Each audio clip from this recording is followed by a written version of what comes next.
அஸ்ஸலாமு அலைக்கும். Happy good day. Super டேஸ்டியான கொத்து தோசை வாங்க எப்படி ரெடி பண்ணலான்னு பார்க்கலாம். உண்மையிலே இது சாப்பிட்றதுக்கு அவ்வளோ டேஸ்ட்டாக இருந்துச்சு.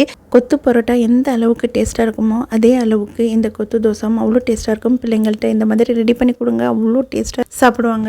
இது ரெடி பண்ணுறதுக்கு 2 முட்டை எடுத்துக்கோங்க. இதில் சால்ட்டு சேர்த்துட்டு நல்லா பீட் பண்ணிவிட்டு ஒரு பேனில் முட்டை சேர்த்து ஸ்க்ராம்பிள் பண்ணி எடுத்துக்கலாம். லெஃப்ட் ஓவர் தோசை இருந்தாலும் சரி, இல்லைனா காலையில் ரெடி பண்ண தோசை இருந்தாலும் சரி, இந்த மாதிரி எடுத்து இந்த மாதிரி பிச்சு வச்சுக்கோங்க. இப்போ ஒரு கடாயில் 2 ஸ்பூன் அளவு ஆயில் சேர்த்துட்டு 2 பச்சை மிளகாய் சேர்த்து 1 கப் அளவு வெங்காயம் சேர்த்து லைட்டாக வதக்கிட்டு தேவையான அளவு உப்பு சேர்த்து நல்லா வதக்கிட்டு இதில் கருவேப்பிலை சேர்த்து நல்லா மிக்ஸ் பண்ணிவிட்டு 1/2 தக்காளி இஞ்சி பூண்டு பேஸ்ட்டு சேர்த்து நல்லா ராஸ்மல் போகிற அளவுக்கு நல்லா வதக்கி விடணும். இதில் மஞ்சத்தூள், காரத்துக்கு ஏற்ற மாதிரி மிளகாய் தூள், கரம் மசாலா தூள் சேர்த்து நல்லா மிக்ஸ் பண்ணணும். இதோட ராஸ்மல் போகணும், அந்த அளவுக்கு நல்லா மிக்ஸ் பண்ணிக்கோங்க. நல்லா மிக்ஸ் பண்ணிவிட்டு இதில் ஸ்க்ராம்பிள் பண்ணி வச்ச முட்டை சேர்த்துக்கலாம்.